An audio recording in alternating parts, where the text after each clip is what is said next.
তো সুপ্রিয় দর্শক শ্রোতা দেশ ও প্রবাস থেকে যারা আমাদের সাথে সংযুক্ত আছেন, ভিডিও দেখছেন অথবা শুনছেন, সবাইকে আন্তরিক প্রীতি ও শুভেচ্ছা জানিয়ে শুরু করছি আজকের প্রতিবেদন। বন্ধুরা, আমার সাথে সংযুক্ত আছে সুইট একটা মিষ্টি মেয়ে। তার জীবনের গল্প কথাগুলো তুলে ধরার চেষ্টা করব আপনাদের সাথে।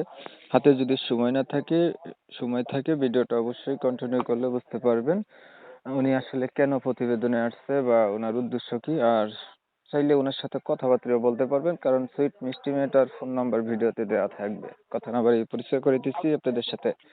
আসসালামু আলাইকুম।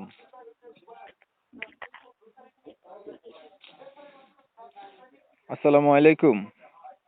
হ্যাঁ, ওয়ালাইকুম সালাম। কেমন আছেন আসসালামু আপনি? আলাইকুম। ওয়ালাইকুম হ্যাঁ, আসসালাম। ভালো আছি।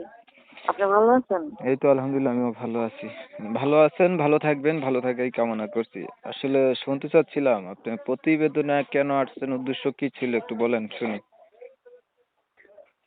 আমার প্রতিবেদনে আসার উদ্দেশ্য ছিল যে আসলে আমি তো অসহায় মানুষ, তো তার জন্য আর কি ভাবলাম যাতে ভালো মনের মতো একজন মানুষ পাই, তো ওই হিসেবে আর কি আমি মিডিয়াতে আসা আর কি আমার একটা যে ভালো মনের মতো মানুষের জন্য মিডিয়াতে আসছেন, বলেন আর কি বলতেছিলেন। হ্যাঁ হ্যাঁ, তো সেটা আর কি দাদির কাছে থাকি তো।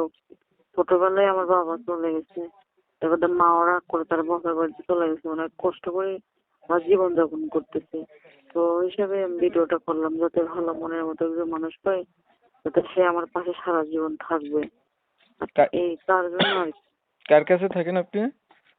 আমার দাদির কাছে থাকি। দাদির কাছে থাকেন। আপনার কোনো ভাই বোন নাই? আসলে আমার ছোট একটা ভাই আছে, তাকে নিয়ে আমার দাদির কাছে থাকি। উম, বর্তমানে আপনার বয়স কত চলে? বর্তমানে আমার বয়স এখন 19 চলতেছে। দাদা আছে আপনার? না, উনি তো নেই, শুধু দাদি আছে। তো আপনার সংসার চালায় কে? সংসারটা আমি চালাই কোনোরকম আর কি। কিভাবে চালান? একটু কোন রকম কাজ টাজ করে আর কি, কি কাজ করেন? মানুষের পাশে কাজ টাজ করে আর কি চালাই। মানুষের বাসাতে কাজ করে সংসার চালান? হ্যাঁ হ্যাঁ, সেটা করেই চালাই আর কি। লেখাপড়া কিছু করছেন? হ্যাঁ, আমি পড়াশোনা করছি, 7 পর্যন্ত পড়াশোনা করছি।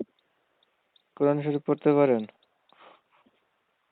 না, সেটা অবশ্যই পড়তে পারি না, কিন্তু আমি এমনিতে সবকিছুই পড়তে পারি, কারণ সেটা আমি পড়তে পারি না, কারণ সত্যি কথা বললে তো কোনো প্রয়োজন নেই তাই। এখন আপনি আসলে কোন ধরনের মানুষ চাচ্ছিলেন বলেন?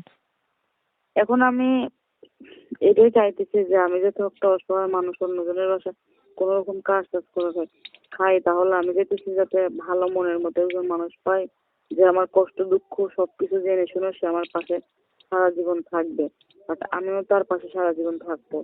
তো এরকম একটা মানুষ হলেই আমার হবে। আচ্ছা, আপনি ধরেন এমন একটা মানুষ পাইলেন, এখন মানুষটার হচ্ছে কি বয়স বেশি হলো, দেখতে কালো হলো, আগে বিয়ে হয়েছে এমন হলো, উম তখন আপনি কি করবেন? সেটাতে আমার কোনো প্রয়োজন নেই। একটা কথা হলো কি যে রূপ চেহারা দিয়ে কখনো ভালোবাসার বিচার করা যায় না। একটা কথা হলো একটা মানুষের আদর্শ আন্তরিকতা মন মানসিকতাটাই অন্যরকম একটা জিনিস, তো সেটা যদি তার সর্বোচ্চ ভালো হয় তো এটা হলেই হবে।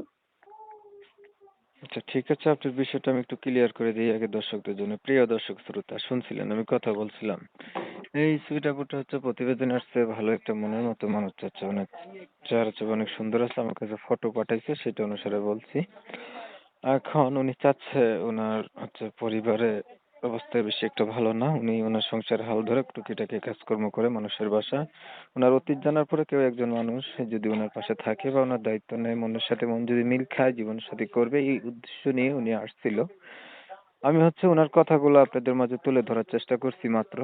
তবে আমি কমিউনিটি গাইডলাইনের কারণে মিষ্টি মেয়েটার নাম এবং ঠিকানা আপনাদের মাঝে নিতে পারি নাই। যারা হচ্ছে ওনার নাম ঠিকানা জানতে চান বা ওনার সাথে সরাসরি ভাবে কথা বলতে চান, তারা চাইলে ওনার নাম্বার আমি দিয়ে রাখছি, কথা বলতে পারেন। আপনারা হচ্ছে অনেক সময় নিয়ে আপনাদের মূল্যবান সময় নষ্ট করে ধৈর্য ধরে আমার সাথে থেকে আমার চ্যানেলে ভিডিও দেখছেন। এমএসকে টিভির পক্ষ থেকে সবাইকে জানাই অসংখ্য ধন্যবাদ। আপনি কি আর কিছু বলবেন? না না, আমি আর কিছু বলবো না। সবাই ভালো থাকবেন, সুস্থ থাকবেন, আল্লাহ হাফেজ।